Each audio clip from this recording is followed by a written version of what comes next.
ಮಳವಳ್ಳಿ ತಾಲೂಕು ಕಚೇರಿಗೆ ಅಪರ ಜಿಲ್ಲಾಧಿಕಾರಿ ಶಿವಾನಂದ ಮೂರ್ತಿ ದಿಢೀರ್ ಭೇಟಿ, ಕಡತಗಳ ವಿಲೆ, ಸಿಬ್ಬಂದಿಗಳಿಗೆ ತರಾಟೆ, ಸಾರ್ವಜನಿಕರನ್ನು ಅಲಸಬೇಡಿ, ಬಾಕಿ ಇರುವ 90 ದರಖಾಸ್ತು ಜಮೀನುಗಳ ಖಾತೆ ಮಾಡಿಕೊಡಲು ಕ್ರಮ ಕೈಗೊಳ್ಳಿ, ಖಡಕ್ ಸೂಚನೆ. ಮಳವಳ್ಳಿ ತಾಲೂಕು ಕಚೇರಿಯ ರೆಕಾರ್ಡ್ಸ್ ರೂಮು, ಚುನಾವಣಾ ಕಚೇರಿಗಳಿಗೆ ಅಪರ ಜಿಲ್ಲಾಧಿಕಾರಿ ಬಿಸಿ ಶಿವಾನಂದ ಮೂರ್ತಿ ದಿಢೀರ್ ಭೇಟಿ ನೀಡಿ ಸಿಬ್ಬಂದಿಗಳ ಕಾರ್ಯವೈಖರಿಗೆ ಬೇಸರ ವ್ಯಕ್ತಪಡಿಸಿ, ಸಾರ್ವಜನಿಕರನ್ನು ಸುಮ್ಮನೆ ಹಲಸಬೇಡಿ, ಅವರ ಕೆಲಸಗಳನ್ನು ನಿಗದಿತ ಸಮಯದಲ್ಲಿ ಮಾಡಿಕೊಡುವಂತೆ ಖಡಕ್ ಎಚ್ಚರಿಕೆ ನೀಡಿದ ಘಟನೆ ಬುಧವಾರ ಜರುಗಿದೆ. ಪಟ್ಟಣದ ತಾಲೂಕು ಕಚೇರಿಗೆ ಬುಧವಾರ ಸಾಯಂಕಾಲ 4 ಗಂಟೆಗೆ ದಿಢೀರ್ ಭೇಟಿ ನೀಡಿದ ಅವರು ಆಡಳಿತ ಸಿರಿಸ್ತಾರ್ ಗುರುಪ್ರಸಾದ್ ಕಚೇರಿಗೆ ತೆರಳಿ ಹಾಜರಾತಿ ಪುಸ್ತಕ, ಸಿಬ್ಬಂದಿಗಳ ಕೆಲಸದ ಬಗ್ಗೆ ಪರಿಶೀಲನೆ ನಡೆಸಿದರು.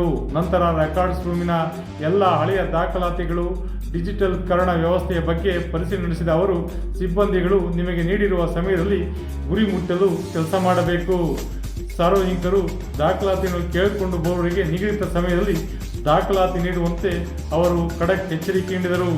ದಾಖಲಾತಿಗಳ ನೀಡಲು ಪಾವತಿಸಿದ ಹಣವನ್ನು ತಕ್ಷಣ ಖಾತೆಗೆ ಜಮೆ ಮಾಡುವಂತೆ ಈ ಸಂದರ್ಭದಲ್ಲಿ ಲೆಕ್ಕಪತ್ರಗಳನ್ನು ಪರಿಶೋಧನೆ ನಡೆಸಿದರು. ದರಖಾಸ್ತು ದಾಖಲೆ ಕೊಠಡಿಗೆ ಭೇಟಿ, ದರಖಾಸ್ತು ದಾಖಲೆಗಿರುವ ಕೊಠಡಿಗೆ ಭೇಟಿ ನೀಡಿದ ಅವರು, ಈ ದಾಖಲಾತಿಗಳು ಬಹಳ ಪ್ರಮುಖವಾಗಿವೆ, ಎಲ್ಲ ದಾಖಲಾತಿಗಳನ್ನು ವ್ಯವಸ್ಥಿತವಾಗಿ ಸಂರಕ್ಷಣೆ ಮಾಡುವುದು ನಿಮ್ಮಗಳ ಜವಾಬ್ದಾರಿಯಾಗಿದೆ. ಇದರಲ್ಲಿ ಲೋಪ ಕಂಡು ಬಂದರೆ ಹಾಗೂ ನಿಗದಿತ ಸಮಯದಲ್ಲಿ ಡಿಜಿಟಲ್ಕರಣ ಆಗದಿದ್ದರೆ ನಿಮ್ಮ ವಿರುದ್ಧ ಕ್ರಮ ವಹಿಸಲಾಗುವುದು ಎಂದು ಆಡಳಿತ ಸಿರಿಸ್ತಾರ್ ಗುರುಪ್ರಸಾದ್ಗೆ ಖಡಕ್ ಎಚ್ಚರಿಕೆ ನೀಡಿದರು. ಚುನಾವಣೆ ಸೆಕ್ಷನ್ಗೆ ಭೇಟಿ ನೀಡಿದ ಅವರು, ಅಲ್ಲಿಯ ಕಾರ್ಯವೈಖರಿ, ಎಷ್ಟು ಜನ ಕೆಲಸ ಮಾಡುತ್ತಿದ್ದೀರಿ, ಪ್ರತಿದಿನದ ಕೆಲಸಗಳು ಹಾಗೂ ಚುನಾವಣೆ ಗುರುತಿನ ನವೀಕರಣ ಯಾವ ರೀತಿ ನಡೆಯುತ್ತಿದೆ ಎಂದು ಪರಿಶೀಲಿಸಿದ ಅವರು, ಇದರ ಜವಾಬ್ದಾರಿ ಪ್ರಮುಖವಾಗಿದೆ, ಇದರಲ್ಲಿ ಲೋಪ ಬರದಂತೆ ಎಚ್ಚರಿಕೆಯಿಂದ ಕೆಲಸ ಮಾಡಬೇಕೆಂದು ಸಿಬ್ಬಂದಿಗಳಿಗೆ ಸೂಚನೆ ನೀಡಿದರು. ಕಾನೂನು ಬದ್ಧವಾಗಿರುವ ದರಖಾಸ್ತು ಜಮೀನುಗಳ ಖಾತೆ ಮಾಡಿಕೊಡಿ, ಜನರನ್ನು ಸುಮ್ಮನೆ ಹಲಸಬೇಡಿ. ಇದೇ ಸಂದರ್ಭದಲ್ಲಿ ದರಖಾಸ್ತು ಜಮೀನು ಖಾತೆ ಮಾಡದ ಬಗ್ಗೆ ಸ್ಥಳೀಯರು ದೂರು ನೀಡಿ, ಕಾನೂನುಬದ್ಧವಾಗಿ ದರಖಾಸ್ತು ಜಮೀನು ಪಡೆದು ಖಾತೆ ಮಾಡಿಕೊಡಲು ಎಲ್ಲ ದಾಖಲಾತಿ ನೀಡಿ ಅಲೆದು ಸಾಕಾಗಿದೆ, ಇದಕ್ಕಾಗಿ ನಮ್ಮ ತಂದೆ ಸಾವನ್ನಪ್ಪಿದ್ದರು, ಈಗ ನಾನು ಅಲೆಯುತ್ತಿದ್ದೇನೆ, ಸುಮಾರು ವರ್ಷಗಳಿಂದ ಅಲೆಯುತ್ತಿರುವುದರ ಬಗ್ಗೆ ದೂರಿಗೆ ಸ್ಪಂದಿಸಿದ ಅವರು, ತಕ್ಷಣ ಆಯಾ ಸೆಕ್ಷನ್ ಗುಮಾಸ್ತ ಚೇತನನ್ನು ಕರೆಸಿ ಈ ಕಡಿತವನ್ನು ಸಂಪೂರ್ಣ ಪರಿಶೀಲನೆ ನಡೆಸಿದ ಅವರು, ಕಾನೂನುಬದ್ಧವಾಗಿದೆ, ಖಾತೆ ಮಾಡಿಕೊಡಲು ಏನು ಸಮಸ್ಯೆ ನಿಮಗೆ ಎಂದು ಪ್ರಶ್ನಿಸಿದ ಅವರು, ಕೂಡಲೇ ಖಾತೆ ಮಾಡಲು ಕ್ರಮ ವಹಿಸಿ ಎಂದು ಆಡಳಿತ ಸಿರಿಸ್ತಾರ್ ಗುರುಪ್ರಸಾದ್ ಹಾಗೂ ಗುಮಾಸ್ತನಿಗೆ ಕಾನೂನುಬದ್ಧವಾಗಿರುವ ನೆನೆಗುದಿಯಲ್ಲಿಟ್ಟಿರುವ ಎಲ್ಲ 90 ದರಖಾಸ್ತು ಜಮೀನುಗಳಿಗೆ ಕೂಡಲೇ ಖಾತೆ ಮಾಡಿಕೊಡುವಂತೆ ಖಡಕ್ ಸೂಚನೆ ನೀಡಿದರು. ಪರಿಶೀಲನೆಯ ನಂತರ ತಹಸೀಲ್ದಾರ್ ಕಚೇರಿಯಲ್ಲಿ ಸುದ್ದಿಗಾರರೊಂದಿಗೆ ಮಾತನಾಡಿದ ಅವರು, ಈ ದಿನ ರೆಕಾರ್ಡ್ಸ್ ರೂಮು, ಚುನಾವಣೆ ಸೆಕ್ಷನ್ಗಳಿಗೆ ಭೇಟಿ ನೀಡಿ ಬಾಕಿ ಇರುವ ಕೆಲಸಗಳ ತ್ವರಿತ ಕ್ರಮಕ್ಕೆ ಸೂಚನೆ ನೀಡಲಾಗಿದೆ.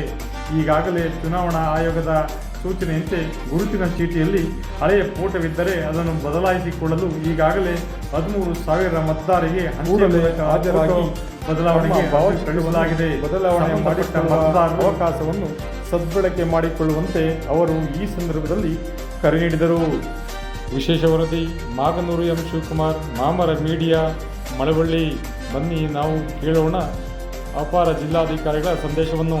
ಈ ದಿನ ಮಳವಳ್ಳಿ ನಾಟಕ ತಾಲೂಕು ಕಚೇರಿಯಲ್ಲಿ ಒಂದು ಎಲ್ಲನೇ ಪರಿಶೀಲನೆ ಮಾಡಲಿಕ್ಕೆ ರೆಕಾರ್ಡ್ ರೂಮು ಮತ್ತು ನಾವು ಎಲೆಕ್ಷನ್ ವಿಚಾರವಾಗಿ ಬೇರೆ ಬೇರೆ ಆಡಳಿತ ವಿಚಾರವಾಗಿ ಭೇಟಿ ಪರಿಶೀಲನೆ ಮಾಡಿ ಸೂಕ್ತವಾದಂಥ ಅವ್ರ ಕ್ರಮ ವಹಿಸಲಿಕ್ಕೆ ಅವ್ರು ಡೈರೆಕ್ಷನ್ ಕೊಡಲಿಕ್ಕೆ ಇಲ್ಲಿ ಬಂದು ಪರಿಶೀಲನೆ ಮಾಡಿದ್ದೀನಿ.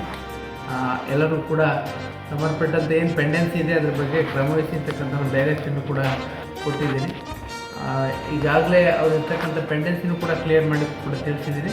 ಅವ್ರ ಕಾಲಮಿತಿ ಒಳಗಡೆ ರೆಕಾರ್ಡ್ ರೂಮ್ಗಳಲ್ಲಿ ಕೇಳಿರ್ತಕ್ಕಂಥ ಎಲ್ಲ ದಾಖಲಾತಿಗಳನ್ನ ಕೊಡ್ತಕ್ಕಂಥದ್ದು ಮತ್ತು ಬಂದಿರತಕ್ಕಂಥ ಹಣವನ್ನು ಸರಿಯಾದ ರೀತಿಯಲ್ಲಿ ಸರ್ಕಾರಕ್ಕೆ ರೆಮಿಟೆನ್ಸ್ ಮಾಡ್ತಕ್ಕಂಥದ್ದು ಮತ್ತು ಬೇರೆ ಬೇರೆ ಏನೇನು ಎಲೆಕ್ಷನ್ ವಿಚಾರದಲ್ಲಿ ಏನು ನಾವು ಡಿಲಿಷನ್ ಮಾಡ್ತಾಯಿದ್ವಿ, ಫೋಟೋ ಮಿಸ್ ಮ್ಯಾಚ್ ಇದೆ ಏನು ಅದನ್ನು ಎಲ್ಲವನ್ನೂ ಕೂಡ ನಾವು ಈಗಾಗಲೇ ಸಂಬಂಧಪಟ್ಟಂಥ ಅಂದರೆ ಫೋಟೋ ಚೆನ್ನಾಗಿಲ್ಲದೆ ಇರ್ತಕ್ಕಂಥದ್ದು, ಬ್ಲರ್ ಇರ್ತಕ್ಕಂಥದ್ದು ಮಿಸ್ಮ್ಯಾಚ್ ಆಗಿರ್ತಕ್ಕಂಥದ್ದನ್ನು ನೋಟಿಸ್ನ ಕಳಿಸ್ಕೊಡ್ತಾ ಇದ್ದೀವಿ ಸಂಬಂಧಪಟ್ಟಂಥ ಎಲ್ಲ ಮತದಾರರಿಗೆ. ಅವರು ಕೂಡ ಅದನ್ನು ಪರಿಶೀಲನೆ ಮಾಡಿಕೊಂಡು ತಮಗೆ ಫೋಟೋ ಚೆನ್ನಾಗಿಲ್ಲ ಅಂದರೆ ಅದನ್ನು ತಕ್ಷಣ ಬಂದು ನಮ್ಮ BLO ಸಂಪರ್ಕ ಮಾಡ್ತಕ್ಕಂಥದ್ದು ಅಥವಾ ತಾಲೂಕು ಕಚೇರಿಯ ಸಂಪರ್ಕ ಮಾಡಿ ಫೋಟೋ ಕೊಡ್ತಕ್ಕಂಥದ್ದು ಮಾಡಿದ್ರೆ ಒಂದು ಉತ್ತಮವಾದಂಥ ಫೋಟೋ ID ಕಾರ್ಡ್ನ ರೇಷನ್ ಕಾರ್ಡ್ನ ಕೊಡಲಿಕ್ಕೆ ಅವಕಾಶ ಆಗ್ತದೆ. ಆ ಮೂಲಕ ಆ ಫೋಟೋ ವೋಟರ್ ಲಿಸ್ಟಲ್ಲಿ ಸರಿಯಾದ ರೀತಿಯಲ್ಲಿ ಪ್ರಾಪರಾಗಿ ಇತ್ತೀಚಿನ ಫೋಟೋಗ್ರಫಿನ ಉಳಿಸ್ಕೊಳ್ಳಿಕ್ಕೆ ಕೂಡ ಅವಕಾಶ ಆಗ್ತದೆ.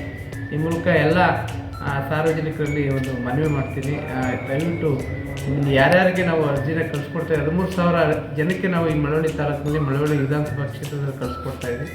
ಅದನ್ನು ಸದುಪಯೋಗ ಮಾಡ್ಕೋಬೇಕು. ಆ ಮೂಲಕ ನಿಮ್ಮ ಫೋಟೋನ ಅಪ್ಡೇಟ್ ಮಾಡೋದ್ರ ಮೂಲಕ, ಆ ಫೋಟೋ ಕೊಡೋದ್ರ ಮೂಲಕ ಉತ್ತಮವಾದಂಥ ಇತ್ತೀಚಿನ ನಿಮ್ಮ ಭಾವಚಿತ್ರ ಬ್ಲರ್ ಆಗಿರ್ತಕ್ಕಂಥದ್ದು ಯಾವ್ದಾರ ಒಂದು ನೀವು ವೀಸಾಗೋ ಪಾಸ್ಪೋರ್ಟ್ಗೋ ಒಂದೊಂದು ಸಂದರ್ಭದಲ್ಲಿ ಇವೆಲ್ಲ ಸಮಸ್ಯೆಗಳು ಬರ್ತವೆ.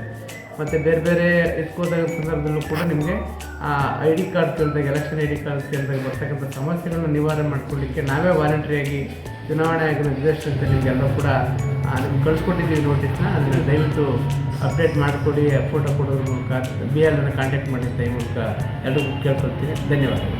ಸರ್, ಮತ್ತೆ ಇತ್ತೀಚಿನ ದಿನಗಳಲ್ಲಿ ಅದು records room documents in time ಗೊತ್ತಿಲ್ಲ.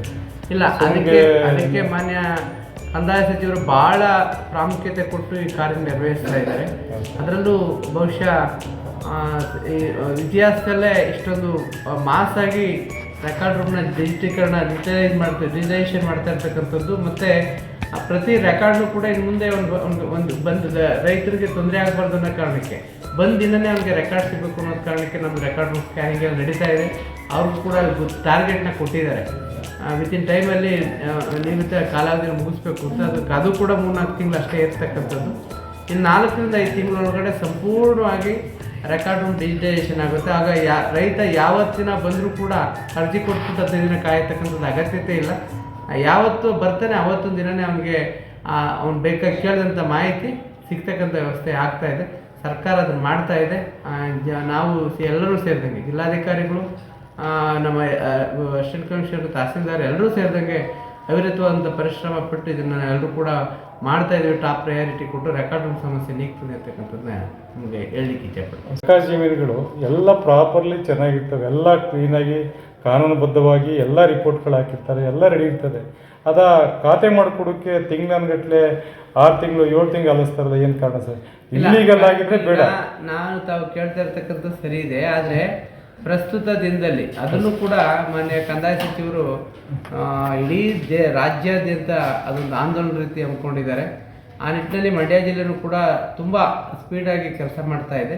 ನಮ್ಮಲ್ಲಿ ತುಂಬ ದಾಖಲಾತಿ ಇರ್ತಕ್ಕಂಥದ್ದು ಭಾಳ ಕಡಿಮೆ ಇದೆ ಈ ಡಿಸ್ಟಿಕ್ನಲ್ಲಿ. ಬೇರೆ ಎಲ್ಲ ಡಿಸ್ಟಿಕ್ ಹೋಲಿಸ್ಕೊಂಡ ಸಂದರ್ಭದಲ್ಲಿ ನಮ್ಮ ದಾಖಲಾತಿ ಇರ್ತಕ್ಕಂಥದ್ದು MRL ಇರ್ತಕ್ಕಂಥದ್ದು ಭ್ರಷ್ಟ RTC ಬಂದಿದೆ. ಅದು ಇನ್ನೂ ಸರ್ಕಾರದಲ್ಲಿ ಅದನ್ನು ತೀರ್ಮಾನ ಆಗದ ಹೊರತು ನಾವೇನು ಮಾಡಲಿಕ್ಕೆ ಅವಕಾಶ ಆಗೋದಿಲ್ಲ. ಆದರೆ ಏನು ಅವೈಲಬಲ್ ದಾಖಲಾತಿದೆ, ಈಗ ಆಲ್ರೆಡಿ ನಾವು 2,000 ದುರಸ್ತಿನ ಜಿಲ್ಲಾದ್ಯಂತ ಮಾಡಿದ್ದೀವಿ. ಅದನ್ನು ಡೈಲಿ ಟಾಪ್ ಪ್ರಯಾರಿಟಿಲಿ ವಾರ ಜಿಲ್ಲಾಧಿಕಾರಿಗಳು ನಾವೆಲ್ಲರೂ ಸೇರಿದಾಗ ರಿವ್ಯೂ ಮಾಡ್ತಾ ಇದ್ದೀವಿ. ಆ ಮೂಲಕ ವಾರ ಅದನ್ನು ಪ್ರೋಗ್ರೆಸ್ನ ಅವ್ರನ್ನ ಗುರಿನ ನಿಗದಿಪಡಿಸಿದ್ದೀವಿ. ಆ ಗುರಿ ಪ್ರಕಾರ ಕೊಡ್ತಾ ಇದ್ದೀವಿ, ಅದನ್ನು ತೊಗೊಳ್ತಾ ಇದ್ದೀವಿ. ಏನಾಗ್ತದೆ ಅದನ್ನು ಮಾಡ್ತಾ ಇದ್ದೀವಿ. ಯಾರು ಜಿನೇನ್ ರೆಕಾರ್ಡ್ಸ್ ಇದೆ ರೆಕಾರ್ಡ್ ರೂಮಲ್ಲಿ ಇರಬೇಕದು ನಮ್ಮ ಹತ್ರ ಇರಬೇಕು. ನಮ್ಮ ಹತ್ರ ಏನು ರೆಕಾರ್ಡ್ಸ್ ಇದೆ ಅಂಥವ್ರನ್ನ ದುರಸ್ತಿ ಮಾಡಲಿಕ್ಕೆ ಯಾವುದೇ ಅಡ್ಡಿ ಇಲ್ಲ. ಖಂಡಿತವಾಗೂ ಕೂಡ ಅಂತದನ್ನ ನೀವು ತೊಗೊಂಡಿದ್ರೆ ಏನಾದರೂ ಅಡ್ಡಿ ಆಗ್ತದೆ ನಮ್ಮ ಗಮನಕ್ಕೆ ಬಂದರೆ ಅದನ್ನು ಮಾಡಿಸ್ಕೊಡ್ತಕ್ಕಂಥ ಕೆಲಸ ಆಗುತ್ತೆ. ಖಂಡಿತವಾಗ್ಲೂ ಸಂಬಂಧಪಟ್ಟವ್ರಿಗೆ ಈಗಾಗಲೂ ನಿರ್ದೇಶನ ನೀಡ್ತೀವಿ. ನಿಮ್ದು ಏನಾದರೂ ಕೂಡ ತಪ್ಪು ಮಾಹಿತಿನ ನಿಮಗಿದ್ರೆ ಅದು ನಮ್ಗೆ ಅರ್ಜಿ ನಿಮ್ದೆಲ್ಲ ದಾಖಲಾತಿ ಇದ್ದರೆ ಖಂಡಿತವಾಗ್ಲೂ ನಾವು ಕೊಡಿಸ್ಕೊಡ್ತಕ್ಕಂಥದ್ದಕ್ಕೆ ಜಿಲ್ಲಾಡಳಿತ ಬದ್ಧವಾಗಿದೆ ಅಂತಕ್ಕಂಥ